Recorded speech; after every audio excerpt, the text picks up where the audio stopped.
JICA の竹橋のオフィスの方に来ておりまして、そこから中継をしております。はい、それではですね、最初に先ほど本日のですね、メインスピーカーであられますGAWAキャピタルのルカ・トーレさんとですね、お会いされたですね、JICA の平田上級審議役の方からご挨拶いただきたいと思います。よろしくお願いします。JICA の平田でございます。本日は、雨の中お集まりいただきましてありがとうございます。お忙しい中お集まりいただきましてありがとうございます。本日はルカさん、GAWAキャピタルのルカさんをお迎えをして、こういったセミナーを開催することができた、ことをすごく嬉しく思っております。インパクト志向金融宣言の安間さんはじめ事務局の皆様に御礼申し上げたいと思います。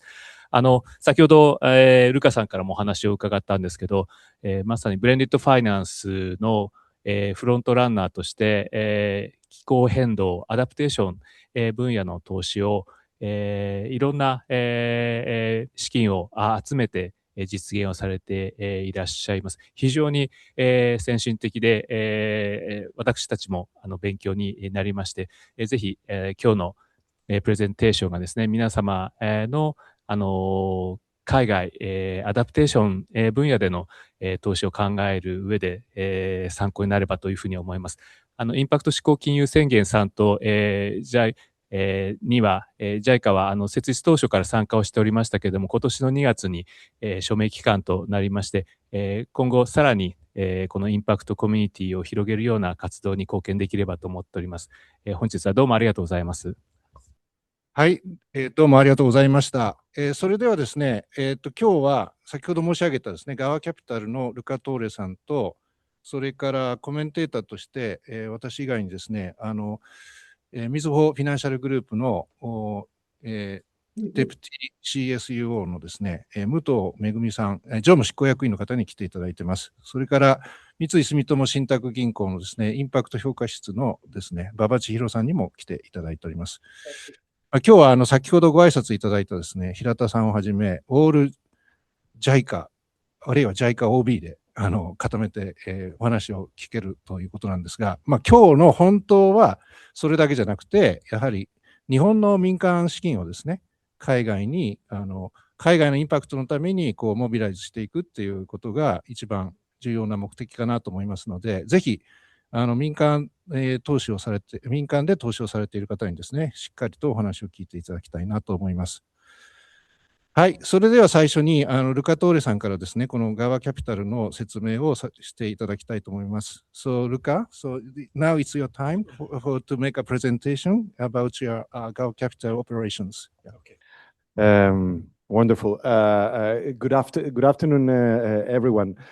First of all, I really would like to thank you, Amazon and the Japan Impact-Driven Finance Initiative and JICA as well.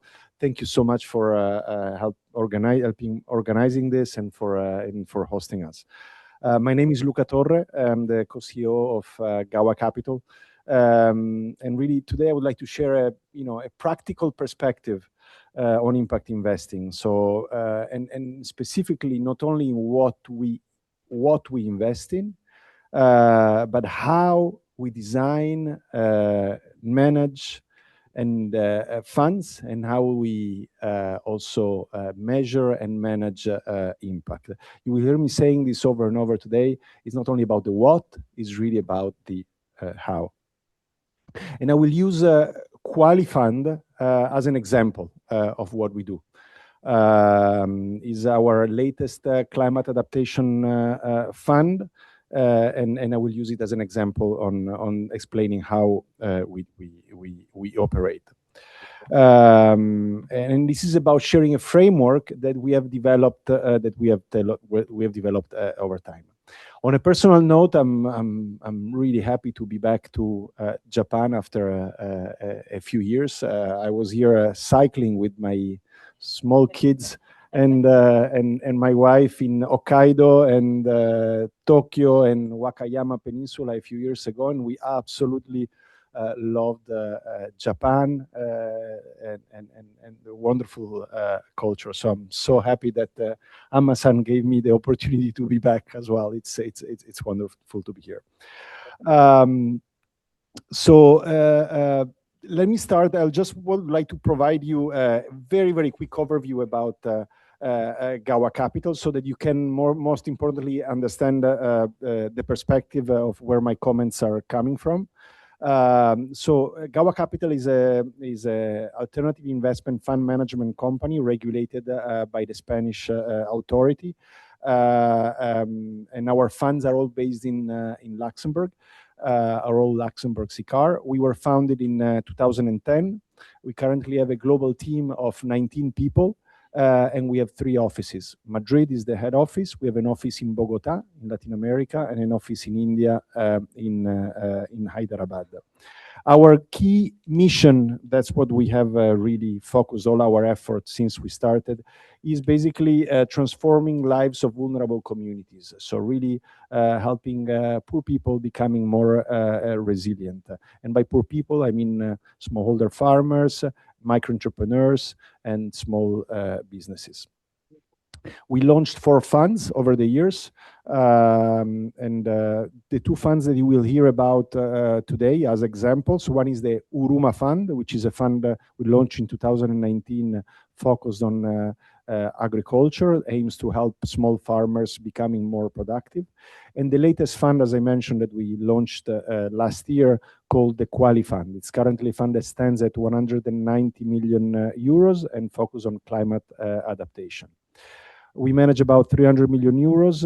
We have raised a lot of private capital, leveraging catalytic capital from development financial institutions. We make both debt as well as equity investments, and we've made about 60 transactions since we started. And we invested a little bit in many emerging markets in Latin America, Asia, and also in few countries in Africa. So I would like to start from just a little reflection on where we are standing in the market. You know, I think impact investing is entering a more mature phase, and I think you're seeing this in Japan as well. Investors are becoming more demanding in a very constructive way. They want like true evidence of impact, not just thematic exposure, and they want to understand, rightly so, how impact is measured and managed as well. So to do so, they are, and you are, looking at the governance and the incentive structure, but at the same time, you're also seeking risk-adjusted financial return.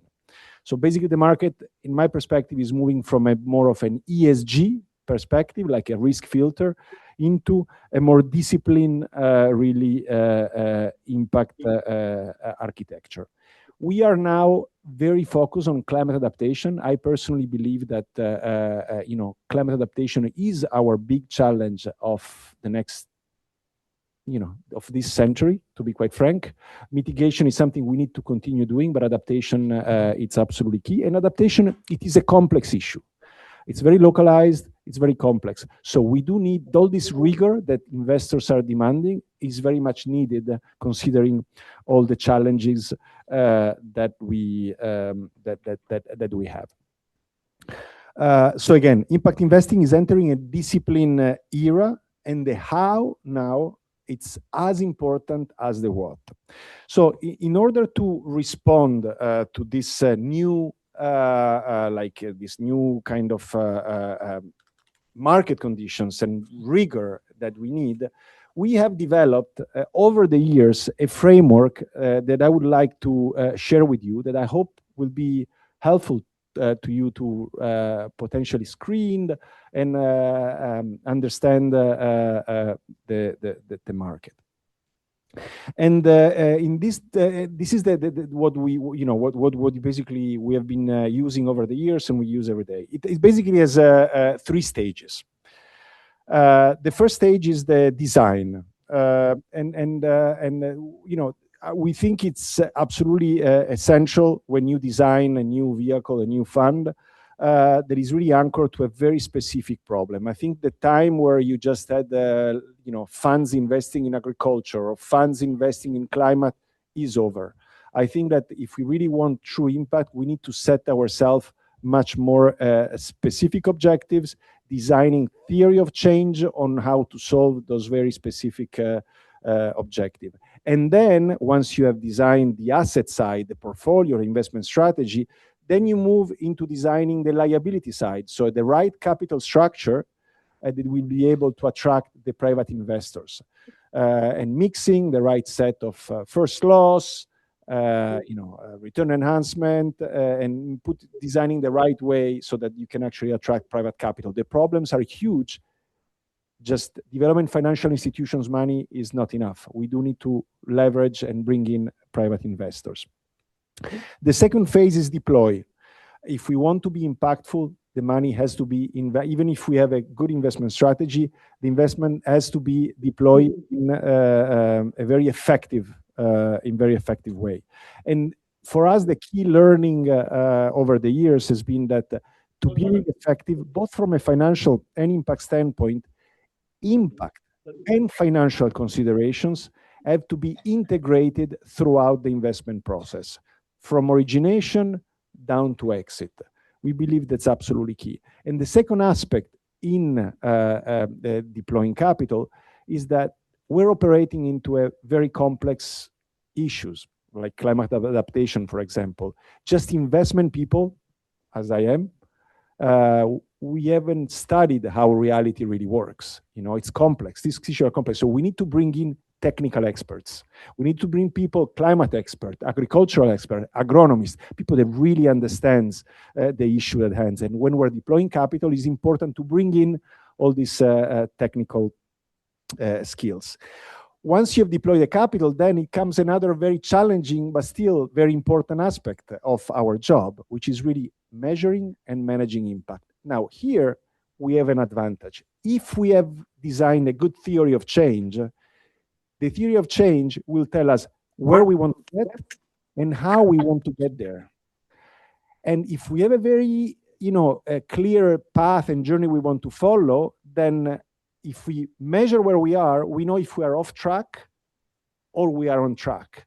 So that's the kind of approach that we do. And the only way to do it is by doing a very measuring basically outcomes very, very, very thoroughly, and importantly as well, aligning incentives as well, so that managers like ours, they're not only judged on just on financial returns, but also on impact as well.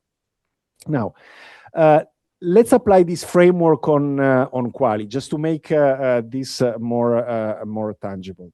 So Quali, as I mentioned, Quali is trying to solve a very specific issue, which is, as I said, helping small farmers and small businesses adapting to climate change.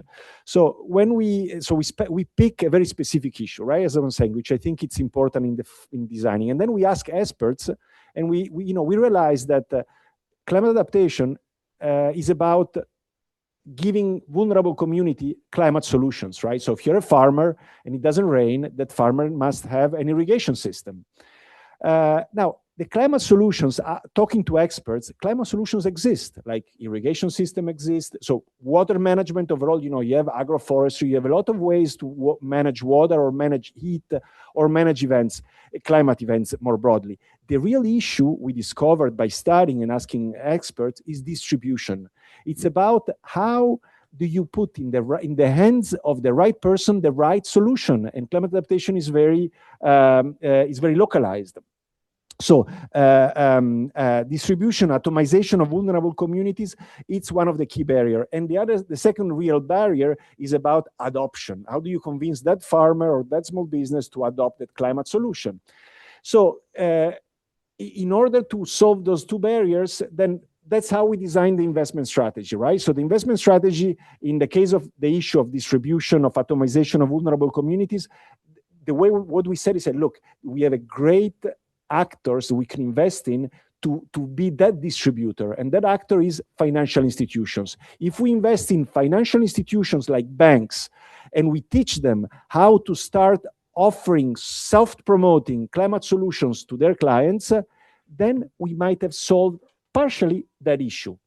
Adoption, one of the issues with adoption is some of those climate solutions exist, but they're not tailor-made to small clients, to vulnerable clients. So why don't we invest in those climate solutions providers? So we become shareholders of a company that produces irrigation system, and we push them, we help them to adapt their solution to the needs of the most vulnerable.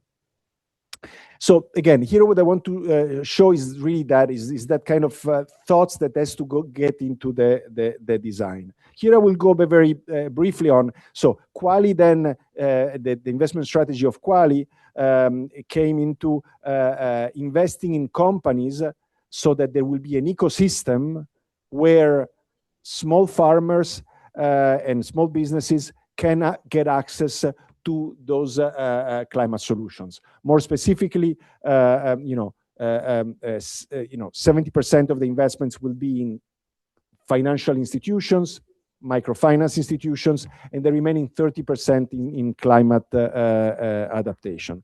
And this investment strategy has to deliver a financial return. In this case, we expect a financial return of around 10%, and also clearly has to deliver impact. Now, once we designed the specific strategy, it's important to allow that this strategy is attractive for the private investors, right? And you can do that with blended finance. This is a great innovation that has been introduced over the past few years. It allows to DFIs, development financial institutions, to provide catalytic capital, so concessional capital, so that improves the terms for like large institutional investors, for example, to come in. And this is exactly what we did with Quali. In Quali, we have the Green Climate Fund and the European Commission that invested 37 million euros of first loss. They are the first one to lose if there is anything that doesn't go well. Then there are 45 million euros from the Spanish Development Agency of highly subsidized debt that helps increasing the potential return if things go well. And on the top of that, the senior investors sits. And they have a guaranteed 4% net IRR. That means that the senior investors receive distributions in priority until they get at least a 4% net IRR, and then once they got a 4% IRR, then the distribution go to the first loss, etc., etc., etc. Happy to answer any questions afterwards about this. And in addition to that, also very important, we also have 12 million euros of technical assistance. I'll talk more about that, about the function and the importance of technical assistance. Now, so this was, remember the schema before: design, deploy, and demonstrate.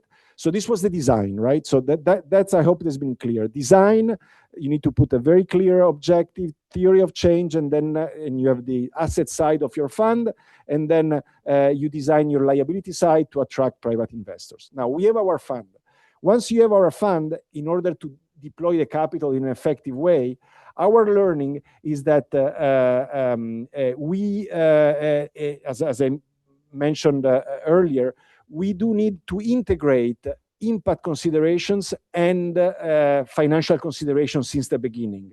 Let me mention one important aspect. At GAWA, as I said, we are 19 people. 5 people of these 19 are technical experts. So are the people, the impact people. We call it the transformation team. Every time we do a due diligence, even when transactions are originated, this team is involved to screen. Does it really contribute to the objective that we have set? On due diligence, there is always somebody from the investment team and somebody from the transformation team, so that the transformation department can really see already if that company fits the impact and how that company can be improved through technical assistance to deliver even more impact than what is actually delivering. So they are very much impact considerations are throughout the investment program, from preliminary analysis, term sheet, preliminary committee, on-site due diligence, as I mentioned, final committee, legal docs, and even monitoring afterwards. In the loan agreements, for example, we typically put social covenants. so that if a company is doing well, is actually delivering the impact that is expected, we give them a rebate on the interest rate, for example, so that we provide the right incentives so that the companies actually has the incentives to do the right thing. Here I want to touch upon a very important aspect, which is allow me to say that the following, although it might sound a bit cheesy, which is I feel we don't really do investments ourselves at GAWA. We do transformation projects, which have two elements. One is the investment capital, which is key, right? That's what company feeds on. If you don't have capital, you can't do anything. But the second one is knowledge in a form of technical assistance. So as I said, Quali has 12 million euros of technical assistance. So when we make an investment, we already know more or less which kind of technical assistance we will be providing. We don't provide it ourselves. We have the experts to do the assessment and the monitoring, but then we select the right consultants to go and deliver that. And that's important because that allows to achieve a true sustainable and long-term, really long-term impact. But it's important also because a company which is more impactful is also a better company. It probably will have clients which are more sticky, will probably pay, if it's a case of financial institution, even if there is the droughts, but your clients all have, or most of them have irrigation systems, they will continue paying even during droughts period. So that's important. Let me give you a real example, which is coming from Uruma Fund, which we just made. You know, in Uruma Fund, for example, we made an investment in a company called Microserfin, and we provided a 18 months technical assistance project to strengthen their agri-lending and climate risk management product. We basically helped them. We hired some consultants called Frankfurt School, and they design a loan product for these microfinance institutions to finance, sorry, I'm repeating the same example, but it's a good one, irrigation system and another technology called hydrogel that helps keeping the moisture in soil for longer. And we saw the results were being absolutely astonishing. I'll show you some of the results later on. So very important technical assistance to be impactful. Now, once you have deployed the capital, you built a good portfolio, an impactful portfolio, and you also set up the right technical assistance projects, then the demonstration and the measurement comes next. So again, think about the framework, design of the fund, deploy the capital, and then demonstrate, basically. And here, this is clearly a very important aspect. This is again an example of Quali specifically. Measuring sometimes is an issue, right? Say, what do you measure? We all have different KPIs, and which KPI shall we use? Well, if we have done a good job in the design phase, where basically we have really set up a very good theory of change. We know very well the direction we need to take and the road we need to take. Well, we also automatically the KPIs that we need to measure come pretty straight forward. And here, what we do measure are three things. We measure transformation. As I said, the key objective of Quali is transform financial institutions so that they will start offering climate solutions to their clients. This is something that can be measured, and we're measuring on a quarterly basis. Have the microfinance institution, introduce a climate risk management system? Have they trained their loan officers on climate? Is their board informed about climate? Have they introduced a loan to finance climate solutions? So this is something that really is the base of everything. If you don't have that, you don't have anything. There is basically no impact. Then the second thing we measure, once you have that, The second thing to measure is the output, the outreach. How many clients we have actually managed to outreach? How many farmers? How many of these are women? How many of these live in rural areas? How many of these are under the poverty line, etc., etc., etc. But still, this does not guarantee, it's easy to measure, but doesn't guarantee impact. The third level that we measure, it's outcomes. So it's actually what kind of impact. Let's say that we reached a certain number of farmers with this product. Has the lives of these clients improved? Have they really become more resilient? When the droughts came, have they really been able to respond better? Well, the only way to do that, to measure that, is to speak to them directly. So what we did for Uruma and we're going to do for Quali is engage with firms like, you might have heard of them, 60 Decibel, which are firms which are specialized on, is a call center for vulnerable communities. So they specialize on just calling them or visiting them and do consumer research. So in the case of Uruma, we'll see it in a moment. Afterwards, we spoke with 1,700 clients and asked them a lot of questions and got a lot of information. So those are basically the three things that we do measure. Now, the good part of this is that all the things that I mentioned, they are given a weight. You see them, the weights of each of the elements. It's there. Happy to answer any question you have on this, and happy to share the presentation as well if that's helpful. And you get a score basically, right? So it's a weighted average. You get a score on how impactful, and we do this. For every investment we make, we do this, and then we do an average of all the investments we have done. And then this score that goes from 0 to 1, by the way, is audited by a third party chosen by the investor committee, the investor advisory committee. So it's completely arm's length. And then this really impact. We are very aligned and understanding because that impacts our carried interest.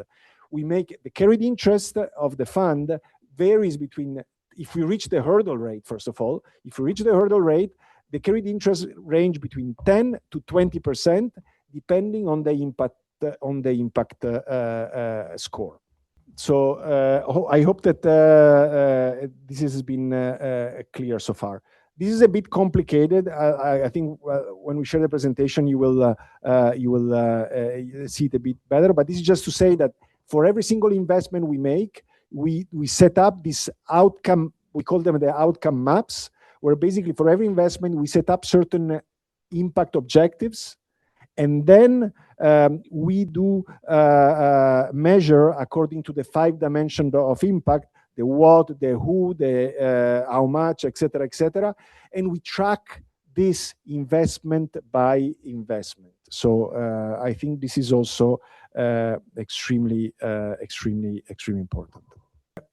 I hope that this is the way that we do measure. As I mentioned before, measuring outcome is also extremely important.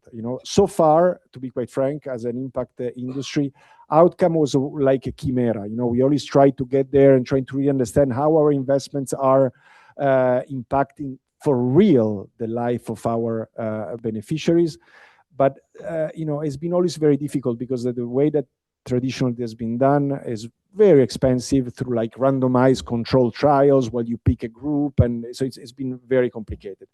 Now I think that with companies like 60 Decibel, this becomes much easier, and so that's what we did with Uruma. With Uruma, it's important to mention the catalytic capital investors. So in the case of Uruma, the European Commission provided a grant of 400,000 euros. It's important to say that it's not our LPs that pay for that; it's the donors that pay for that to do this study.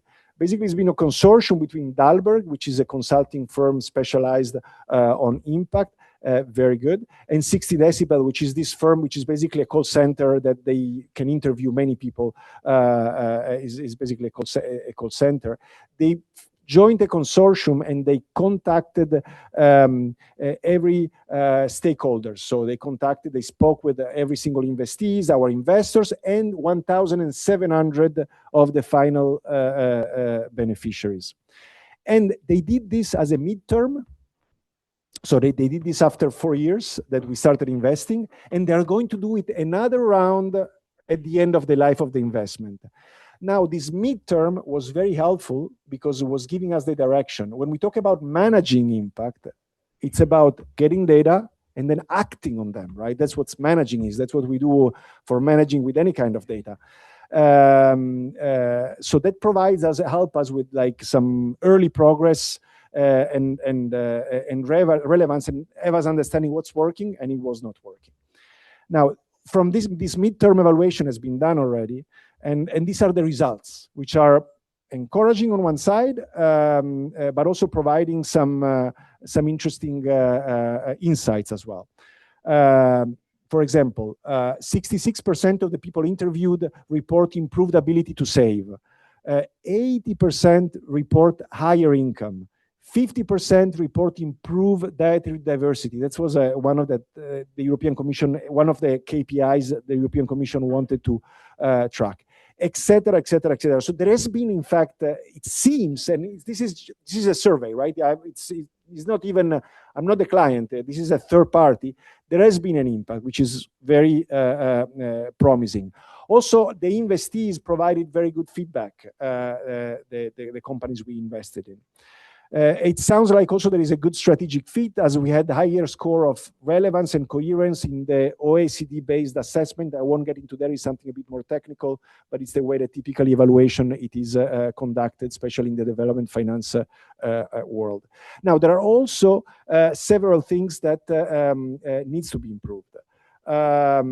Which is basically, the two things is that the technical assistance facility has to be less bureaucratic and more effective and efficient. So some of our investees found it difficult to just implement. It was our first time that we were managing a technical assistance facility, so that's I think it's quite kind of normal. And then what we didn't do, and we're going to do it in Quali, we didn't really tailor-made, segmented the investees and providing TA at different segments, basically, right? So I think that's something that we should certainly be doing. So that gives us a clear priority for improvement, and we're doing it. We are accelerating. We're accelerating the TA execution. We're strengthening the additionality in environmental measurement, and we're really trying to tailor support to the needs of the specific entity. So this was really helpful feedback, and also helpful for designing Quali. Again, this is the interim evaluation of Foruma. My last thoughts is I think there are 3 takeaways. I finish where I basically started, but I want to reinforce those messages, which is the how. It's as important of the what, and it's going to be more and more so, I think, and it's a good development of the market. I think there has to be in our industry a lot of increased emphasis on governance, technical execution, and rigorous measurement and management. And we increasingly have the tools to do so. Think about 10 years ago, we didn't have a lot of the tools we have now. We didn't have blended finance. We didn't have the IRIS system. We didn't have, the IMP. The thing that we really have many more tools and people, and also much more knowledge throughout the industry. And then, the risk sharing investor alignment is key. So we have blended finance, and I think that's something that we need to scale up. And DFIs, I think, do really need to continue, despite the, difficult political environment in certain part of the world. I think we need to get together and continue working together, because a lot of capital is needed, and DFI play a very important role, but the private investors can play a very important role. So I think a dialogue has to happen between the private investors, the public investors, and that's what blended finance is really good at. On Quali, the dream and what we're really striving for is we design and we're now deploying, is still open for subscription until July next year. We're really trying to, we designed a fund we're able to deliver deep impact on a very important issue, which is climate adaptation. With risk-adjusted return, thanks of the strategy, which is good, but also thanks to the capital structure, which has a lot of de-risking. And I think he has a strong, institutional quality and discipline on the way that has been designed. So I'm so happy to be here back to Japan. I think we need to, I'm here because I would love to build long-term bridges. As I say, given the difficult geopolitical situation, we who believe this world should be a better place for our for the future generations, we need to get together and building. And I think again there is a lot that I'm sure I would love to learn from Asia, from Japan, and happy to share anything that we have learned during the past 15 years. And feel free, anybody, feel free to just contact me anytime. And thank you very much again. Thank you, Luca. So maybe let me start with some questions and clarifications. First of all, I'm a bit surprised that you started with your fund in 2010, right? But it's only 3 years after the terminology of impact investing was created.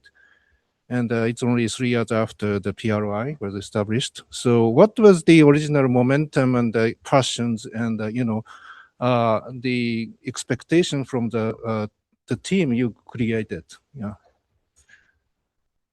Yeah, so I was, it's a bit of a personal, so I was my previous job before funding this, I was an investment banker in New York. So not very, not very impactful, but when I was, I'm still young, but when I was younger, I did travel a lot with, rucksack, and I saw a lot of the inequality that this world had and still has, a little bit less so, but still has. So since the beginning, since I was studying, I was really feeling compelled. I need to do something about it. So the plan that I executed, and I think is very well, was first going through a formal training, learn from the bad guys. I'm joking, but I was at Boston Consulting first, and then I was in investment banking after. And in the meantime, I also worked for a microfinance institution in India.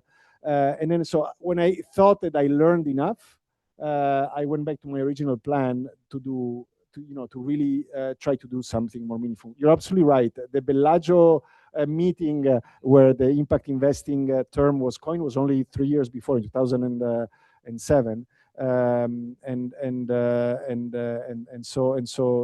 But that provided a lot of the energy and the context. When I was at Credit Suisse, maybe there is a bit of serendipity here, so it's just I don't know how things have happened. But my first day at Credit Suisse was a bit shocking because I felt a bit out of place, to be quite frank.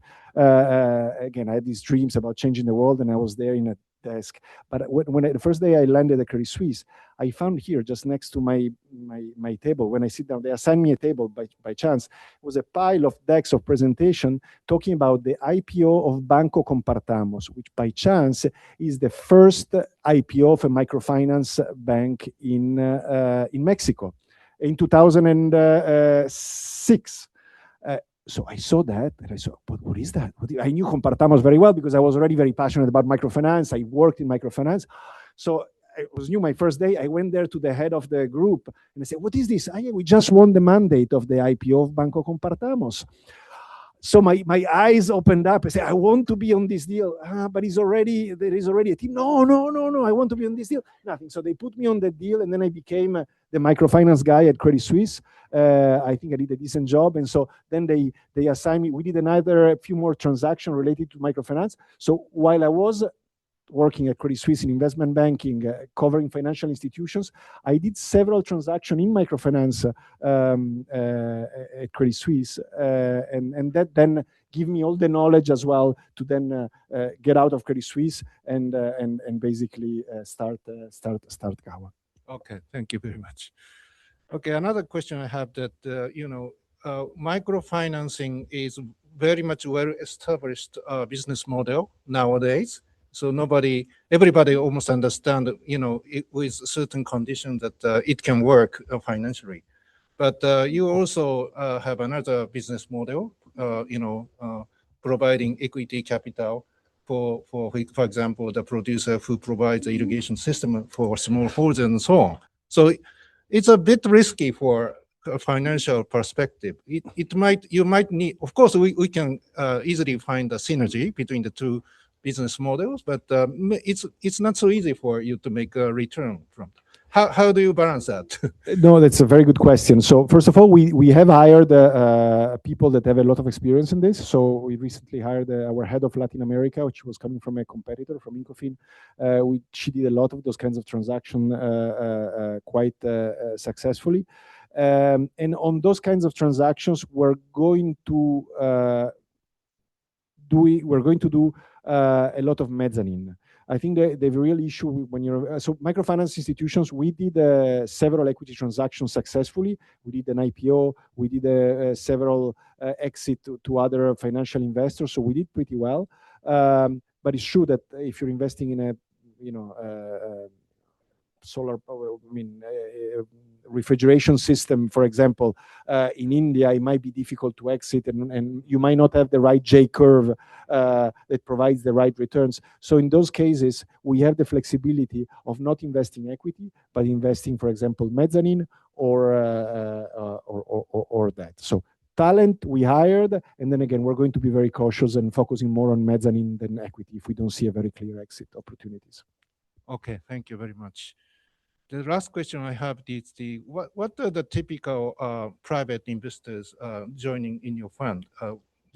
Maybe you can specify some names or maybe type of investors. Yes.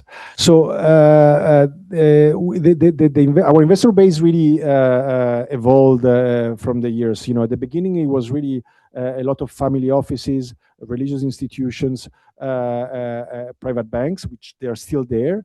But now, over the past 6-7 years already with Uruma, our previous fund, we're getting much more into the institutional side of things. And one name I can mention because it's a couple of names I can mention because it's public information. Allianz is a very good partner of ours. They invested 20 million euros in our Uruma fund and much more in the current fund. And then again we have also very large family offices as well and other large institutional investors. Okay, thank you very much. それじゃあここからじゃあちょっと武藤さんの方に移して、武藤さんの方からですね、ご質問いただけたらと思います。はい。じゃあそれでいいですか。はい。Thank you very much. So once again, Muto from Mizuho Financial Group. Maybe it's worth mentioning that until March last year, I was in this building, this floor, just a corner away. So as part of JICA, I moved to Mizuho as the Deputy Group Chief Sustainability Officer and really trying to bridge private finance and development finance and impact investment.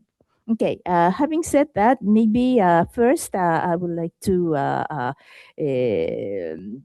commend GAWA from my experience that I had during some of the OECD DAC discussions. There are something called peer review at the OECD DAC, and I was the examiner for Spain in 2011 and 2002. And at that time, we went to Madrid, and we sat down with the people from AECID and the government. And for blended finance section, they put on the table this Uruma Fund is our crown jewel. Look at this. And I realized that you have been really the chief architect of Uruma Fund. So yes, I would like to underscore that GAWA Fund has been really the pioneer, one of the very, very powerful pioneers in the European space about blended finance. Okay, right. The second point, I will go into some nitty-gritty questions about adaptation, maybe around how you develop pipeline of projects. In a very general classification, there are three adaptation kind of like entities. One is a solution provider, maybe. Yes, you mentioned that. And the second one is obviously households. But then you may also want to cover communities, because adaptation projects like irrigation, water related, happens to have a lot of externalities. So maybe having a community to work on is a good idea. But on the other hand, when we think of how we can lend to these three different entities, there's a whole different a story. You cannot bundle all these three together and leave a financial institution to do the work. I think I suspect you have a kind of a tailored approach for these three segments. So I would like to hear a little bit of your secret over there.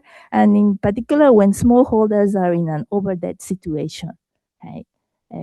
How are you helping them in a sustainable way? Yeah, I think there are, so you rightly pointed out that there are different stakeholders and beneficiaries that we target, and for each beneficiary you need to identify who are the right distributors, who is basically reaching to them. To the solutions providers, we can reach to them directly by doing, as I was mentioning with the Amazon, debt, mezzanine, or equity, less so, but equity investment. On the household, there is no doubt that their financial institution, microfinance institution, play an important role. And on communities, there are other ways that we do reach broader communities. I mean, cooperatives, for example, are something that we are actively looking at, and we're also seeing, especially in the agricultural space, we're seeing agricultural platforms as well, like agritechs that are also able to achieve.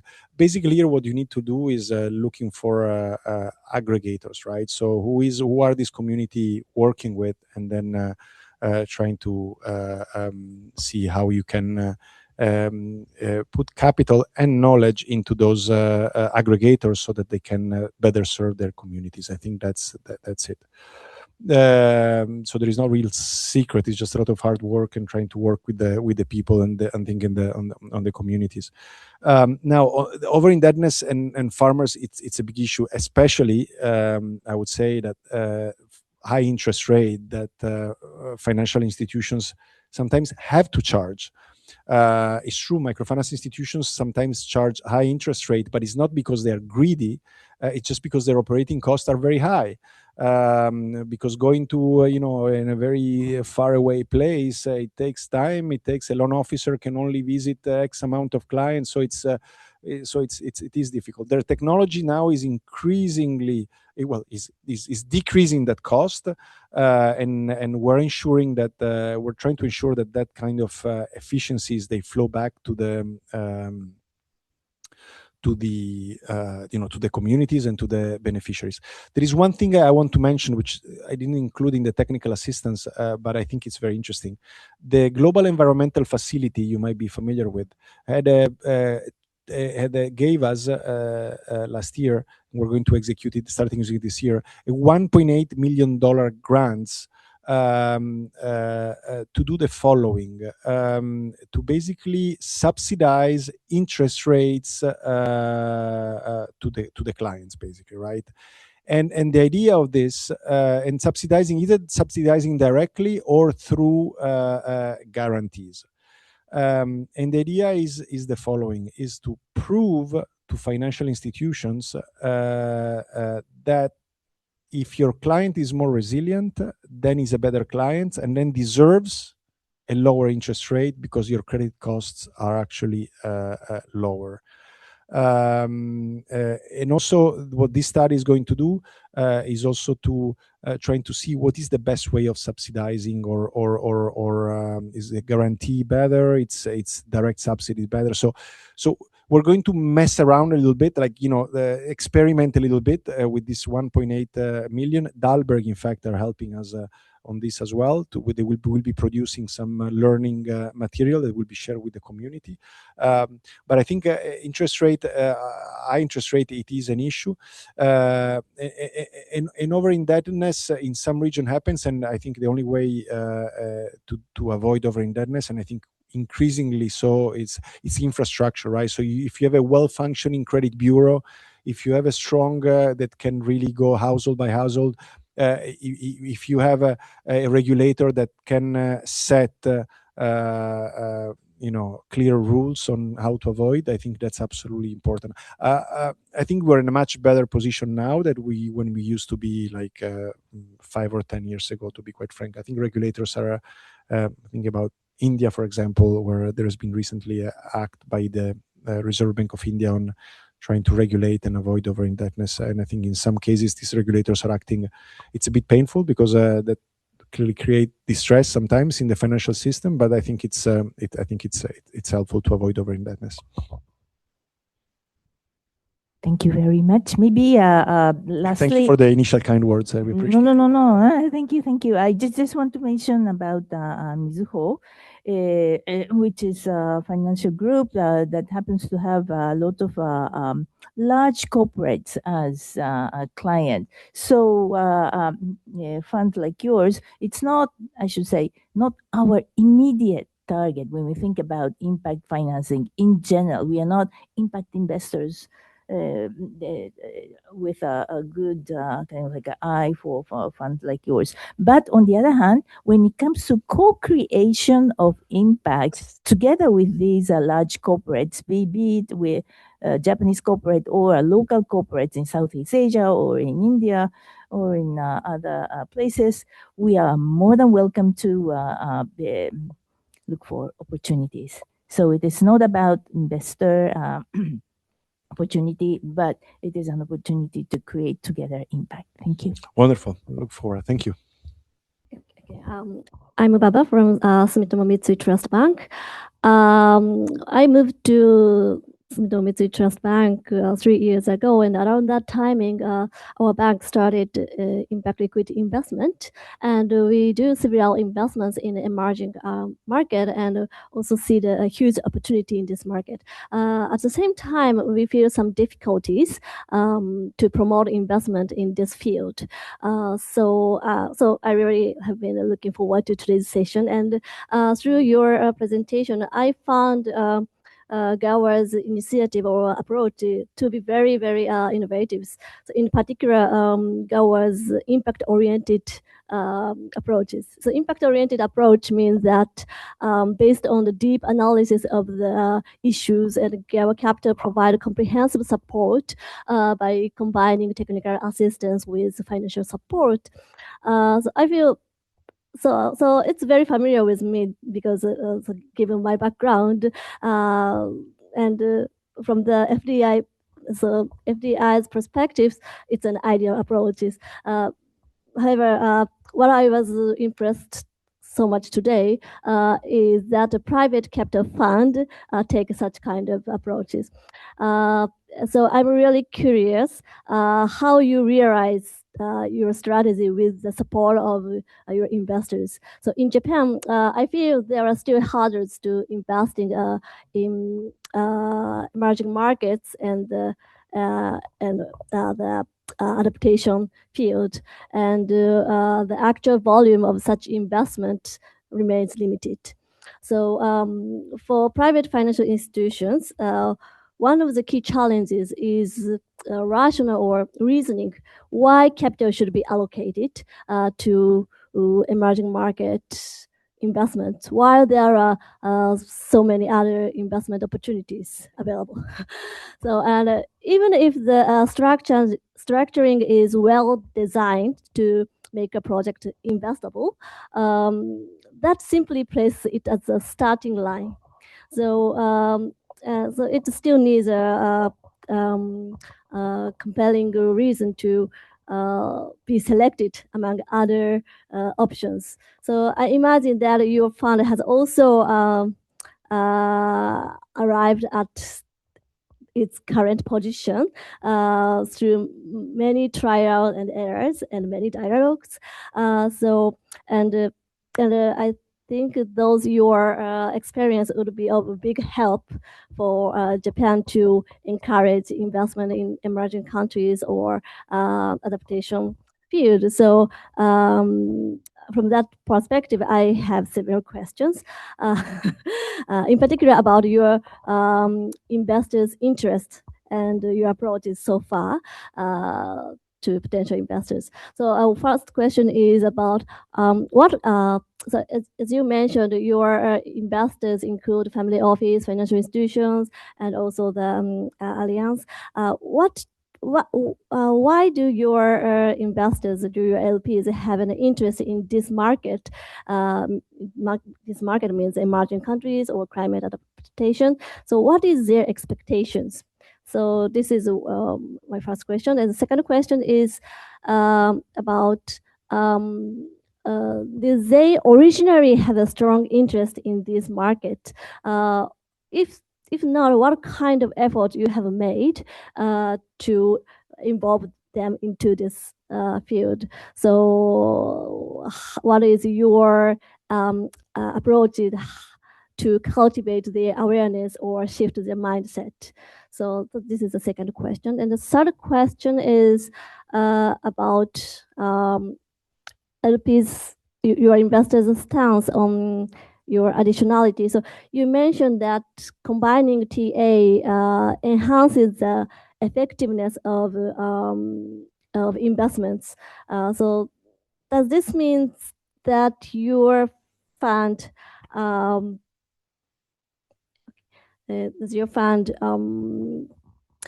is able to invest in areas with risks or uncertainties that conventional commercial fund typically cannot take? So if so, we can say you are approaching to more challenging and deep issues. And how do your investors or LPs feel about such challenges? So based on my experience, most of the investors prefers to simple business models or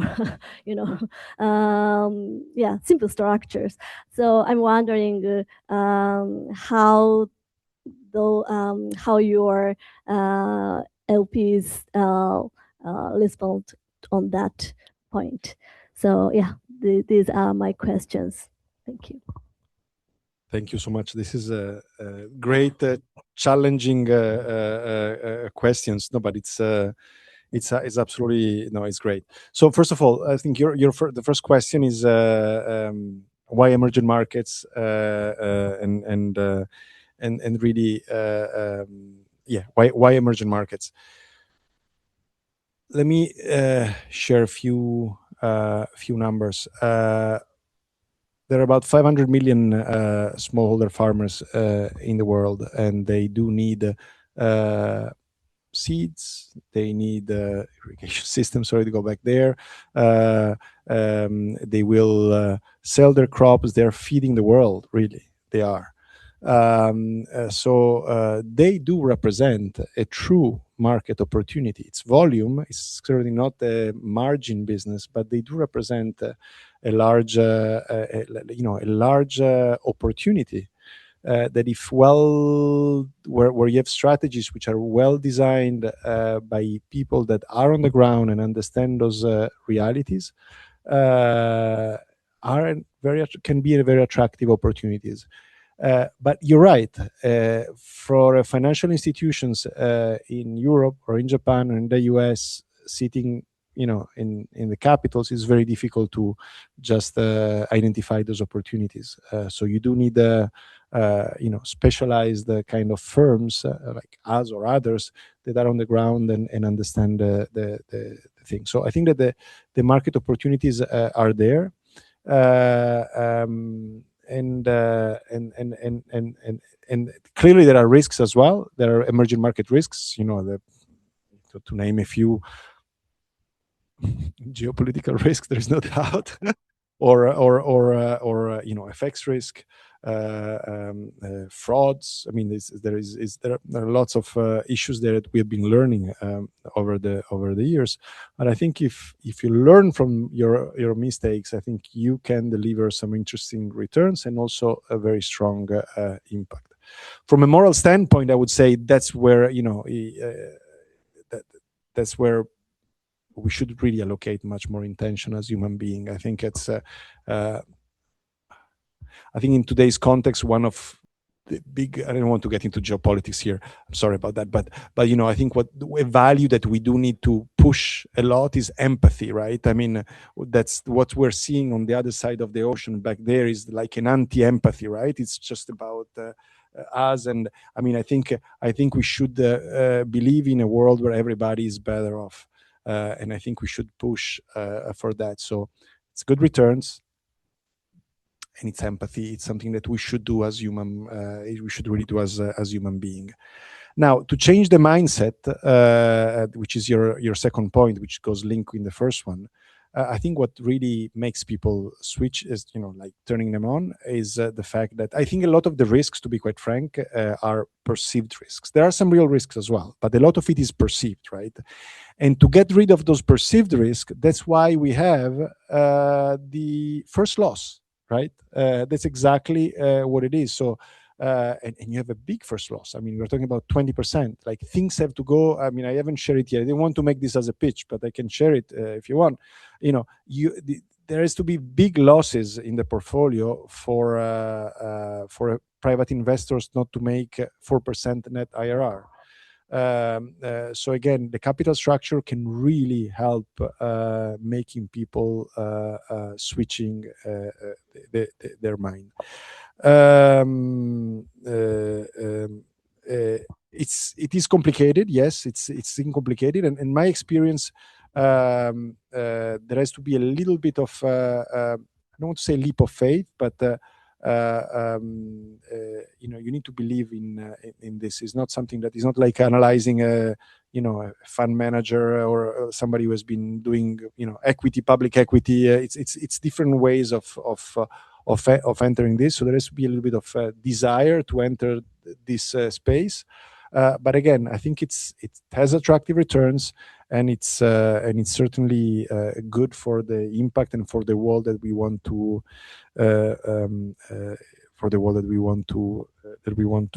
see. Yeah, I think it's about it. But thank you for the good questions. Well, maybe one last point. This is more for institutional investors. If there are institutional investors who are interested in this, in my experience, sometimes it's difficult for institutional investors that really want to get into potentially impact investing. My suggestion is to create a little bit, maybe even as small as you want, but a little separate bucket. Allocate something very small and allocate a very specific team with some flexible mandate, because like for example, our fund is a Luxembourg SICAR, and is the portfolio, that's portfolio is 70% debt and 30% equity. So sometimes from institutional investor we say, but who should you speak to with our fixed income team, or with our alternative team, or our equity team? And so sometimes our conversation, even if there is interest, they got lost there. Where we had success with institutional investors is for investors that have a separate impact investing bucket. It can be small, just to test the water and see. But I think that's and honestly, yeah. Also for private banks, for example, we've been working a lot with private banks. That provides also a very good, talking about private banks, a very good interesting new conversations with your clients as well, right? Because you go there and you don't talk about the usual private equity funds that everybody does. No, first of all, impact investing is about future generations. And I was reading some statistics about Japan. I think there is a lot of interest in Japan from new generations, right? I think that's there was a survey done by the GSG recently. And so it's a good way to connect with the new generation for a bank. So I've personally seen, so our fund has been distributing by a couple of different private banks, and I've been myself going into roadshow with the relationship managers and talking to clients directly. And it's interesting to see how typically the asset owners, they bring in their kids as well, in those meetings. And I think it's a good way to give a good example as well, to put in the heads of the future generation that is not only about making money, right? はい、どうもありがとうございました。Okay, I missed one question from me that, in some cases, for example, fund management team, for example, fund management team for public equities. In those cases, the professional people in the team are divided into financial people and the impact people. But how about your case? Every professional in your team do both or not? So no, I mean, the skills are different. The impact people, they are much more technical. So they come from real, we have an agronomist, which is, has been working finance. They have both. He also has been working for financial cooperatives to understand the financial side well, but he's really an agronomist. We have a climate expert, which he has a real degree in climate. While the investment people, they have a little bit of a different background. But the two teams, they work together all the time. Like it's from day one in every single transaction, and there is a constant dialogue among the two. And it's very interesting to see how that from that dialogue you get certainly more impact, but you also get a better underwriting as well, because you bring another person with a different perspective on the transaction that typically allow you to see risks that just a pure investment person wouldn't see, because the investment person we are a bit number oriented and a bit sometimes detached from the reality. So I think it's a really integration and bringing the two worlds together. はい、ありがとうございます。じゃあ、ここからは会場の皆様もしくはオンラインの皆様からですね、ご質問のある方にご発言いただきたいと思いますが、まずじゃあ会場の皆様どなたかご質問ありますでしょうか。Yes, thank you, Luca. I really like the whole approach you take.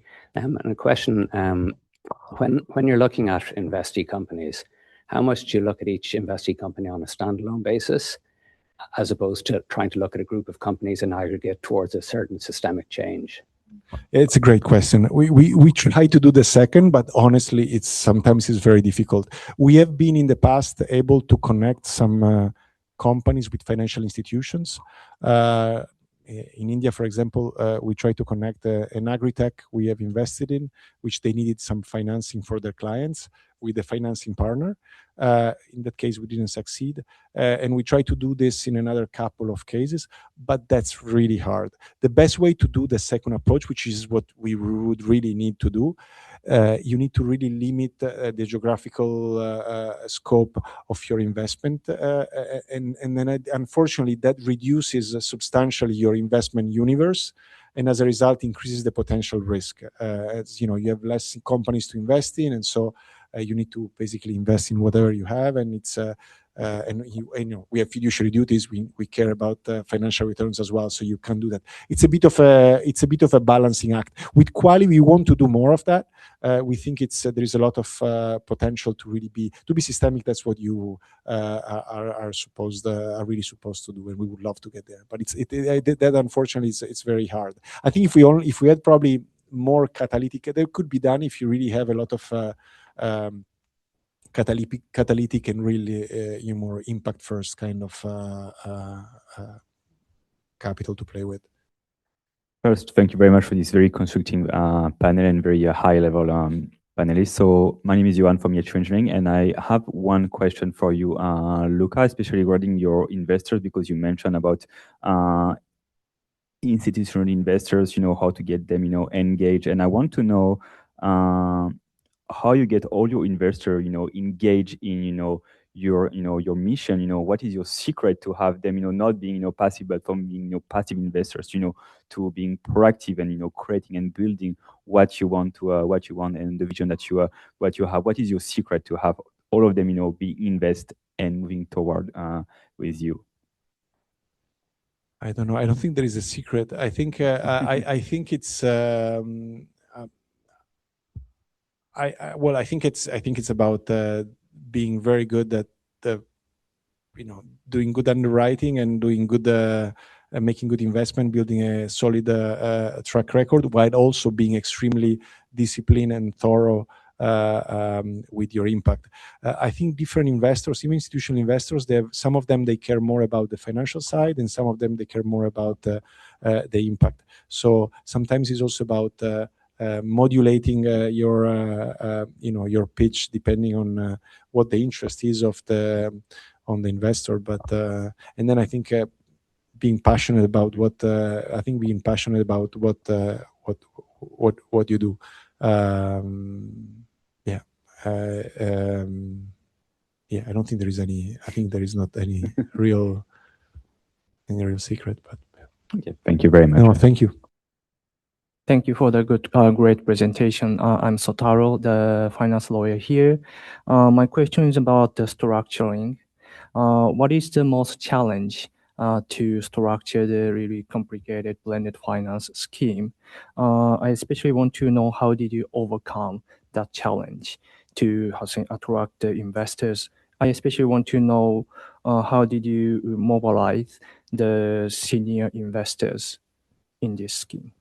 Yeah. By the way, so just behind you there is the lawyer Hervé Leclerc, who is the real architect on the legal side. So you the two have to speak with him later. Oh, you spoke. Oh, okay. Yeah, you should speak with him. I think so is the question about how we structured what was the most challenging point, and how did you overcome that? Yeah.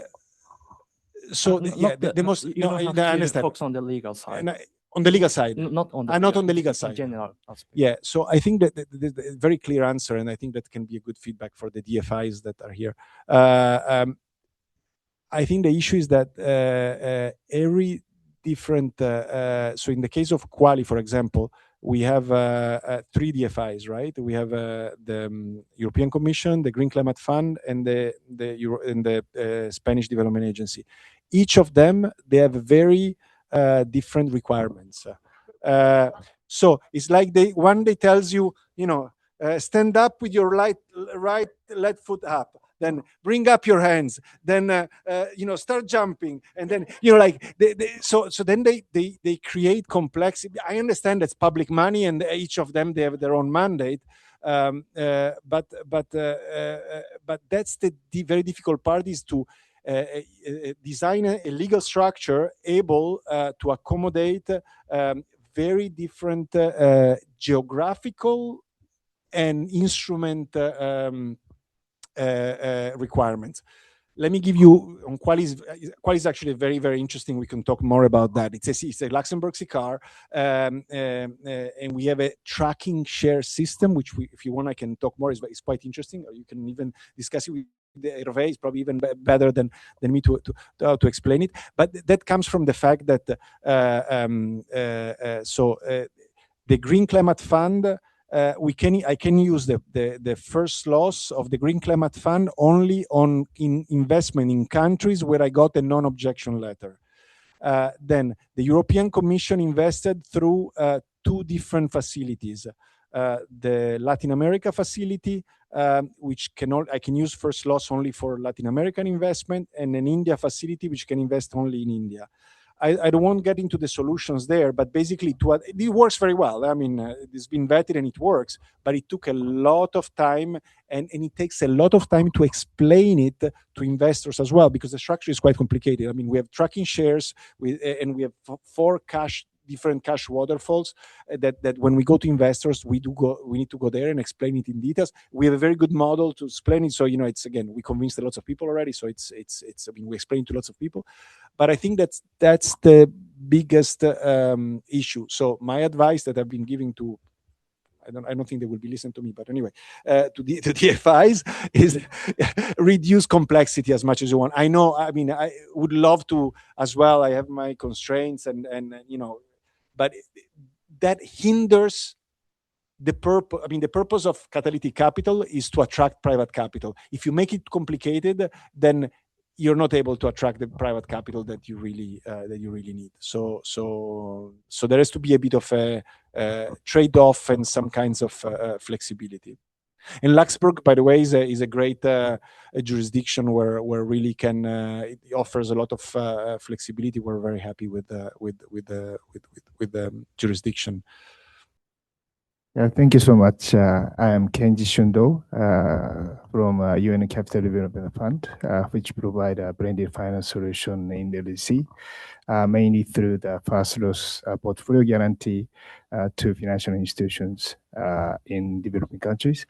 So before joining UNCDF, I used to work for EFAD, which is, as you know, in the private sector unit. And then when I was in EFAD, I structured a quite similar facility. ABC Fund.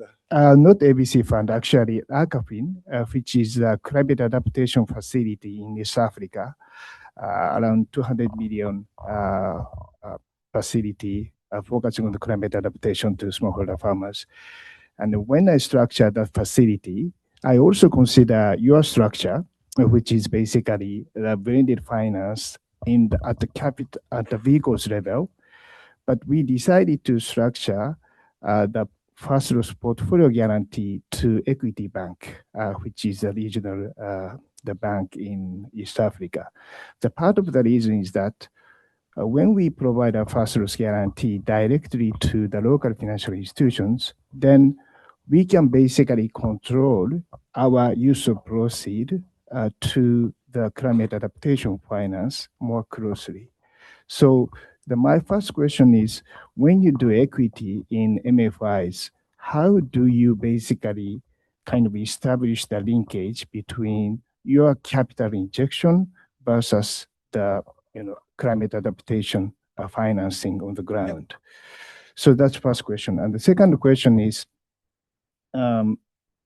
what I found in the climate adaptation issue, especially in East Africa or in Africa in general, was that the financial institution itself do not really know how to assess the climate adaptation.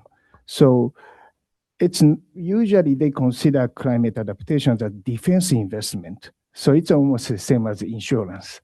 So it's really difficult to kind of let them consider the investment as a commercial investment or the bankability assessment. So how do you basically improve this kind of the capacity of the financial institution? Do you provide a climate risk assessment tool or IT platform or those kind of support? That's how you basically address this issue. Yeah. So on the first one is really about the approach. So first of all, we invest in I would say two different kind of financial institutions. There are some financial institutions that are already doing green lending somehow, and so in that case, our approach is just to help them improving what they're already doing, right? So they already have a green portfolio. They already more or less how to do it. Maybe they already have a climate risk management system. So we know that they are committed and they are doing it, and we just provide them the fuel, the capital to continue doing what they're doing. But then we have another kind of microfinance or small banks institutions that they have never done it, or they have done it very, very little. And so in that case, there is some clear impact risk, right? So what about if we invest in them and then they say that they want to really do it, but then they don't do it. I think there are three kind of elements. The first one is assessing their real motivation. I know that sounds like super. I mean, you really need to assess their motivation and see the management team, how commitment. You look them in the eyes, and you really have them promising that they're going to try to do what they say they're going to do. Might not work, but they need to try at least, right? That's key. And then there is a carrot, and then there is a stick as well. So the carrot is, I think I mentioned earlier, in the loan agreements. In the equity is different because you are on the board, so you can actually like push them to do that, right? You have it's on the board, which typically we try to take relevant minorities. So we really try to do that, and we really there the assessment is you can really influence. You understand what are the other shareholders as well, and you see if whether you can align with their shareholders. But on the debt side, where you don't have control, we put covenants, social covenants in the loan agreements, and as I was saying, we provide rebates. So you told us that you're going to build a portfolio of 10 million euros in green lending by in 2 years. If you do it, we'll provide you with a rebate on the last principal repayment, so that your interest rate will reduce. We're talking about little, right? We're talking about 10, 15, 20,000 euros, but at least it's enough to provide an incentives and doesn't really have any effect on the IRR of the investments, right? So this is the first. And the other, and this is the carrot. The stick is that we typically do, on the debt side, we typically do loans that go 2 years, then they got refinanced 2 years, and then another 2 years. Or we do either 2, 2, 2, or 3 plus 3. Well, if we see that they're not doing what they said they're doing, we're just not refinancing, and we're just, we're just basically stop working with them. So that's what we have. But again, I think that the fact that we have technical assistance, which is free, they need to, on the technical assistance, they need to co-invest as well. So they need to put at least 20% of the value of the technical assistance. But the fact that we are paying for them to transform and become more climate ready, most of them are doing. I mean, we had in Uruma, we had a couple of issues where we stopped working in institutions, but typically they didn't do what they were planning to do for other reasons. So because they had other priorities came up, and so they had to face other issue and consideration. On the other point, I think they are confused about what is what is green and what is not green, and they're a bit confused about it too. I think there has been a lot of advancement on that compared to, I don't know when you look at that in Africa. I think there is a lot of effort now on working on taxonomies. A very strong effort on working on taxonomies. So one of the things that we help institutions with, but many of them, they already have it, and they are consultants that can help with that, is building taxonomy. So like basically it's about talking to clients of the microfinance institution, understanding what the client's needs, and then identifying the climate solutions that work in that specific context, and then clearly identifying what is and what is not green. I think compared to 3, 4, 5 years ago, I think now we're in a much better much better place. And I think I was mentioning in a previous meeting, now you're familiar with 60 decibel, I guess. There is a microfinance survey that 60 decibel did on many, like 40, 50 MFIs.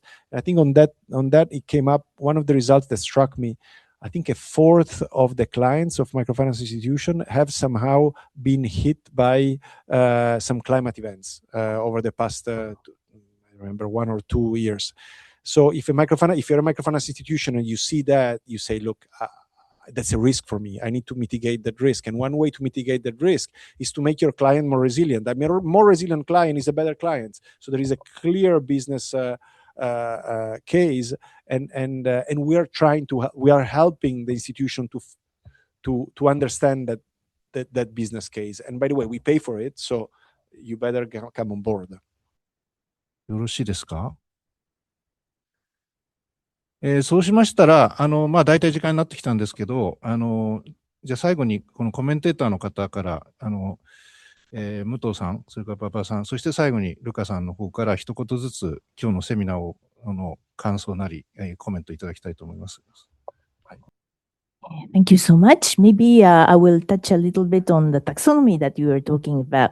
At Mizuho Financial Group, we are chairing the working group of adaptation finance in the context of ASEAN Capital Market Forum. So a lot of work is going on within the ASEAN context, and adaptation is really first and foremost the priorities of the society. And I hope we can update you and we cross-learn. Yeah. Thank you so much. Thank you very much. Actually, I was really encouraged by today's session. It takes time to cultivate the culture or the movement, but at least today's audience are interested in this field, and also we can share the many actual practices. So I think I believe the world can change. So I also would like to be involved more in this field. So thank you very much for today's session. はい。最後にルカさんにお話しいただく前に、ちょっと一言触れますと、私もルカさんとですね、今日初めてお会いするということで、ずっとEメールのやり取りでですね、ここまでやってきたんですけれども、比較的、今日はですね、スムーズにできましたし、たくさんの方ですね、ピークは60名ぐらいの方、我々、主催者側とか、パネリスト側除いても60名ぐらいの方参加していただいてよかったなと思い、たくさんのご質問もいただいてよかったなと思います。そう言いながらですね、やはりこの当日とか、前日ぐらいまでのところで相当 JICA の民間連携事業部の方にお手伝いいただいて、今日もかなり時間を割いてこの会場準備していただきましたので、改めて御礼申し上げたいと思います。どうもありがとうございました。どうも。はい。So, having said that, maybe the final word from you to the audience. Yes. Just thank you all for your attention and for your time. Let's keep a dialogue. Let's whoever is interesting among the audience, feel free to contact me. You feel free just share my presentation and contact information. And thank you very much. I think we all going back on motivation to continue investing in impact investing. I think financial is one consideration, but I think it's an investment that needs to come from the heart as well. I think that's a very important. I think that's a very important component. Thank you so much, Amma-san, for organizing this. Highly appreciate it. Thank you to JICA for hosting me. Thank you. Thank you very much. はい。じゃあ、少しはまだとどまっていただけると思いますので、もし、ネットワークされる方はお願いいたします。はい。ありがとうございました。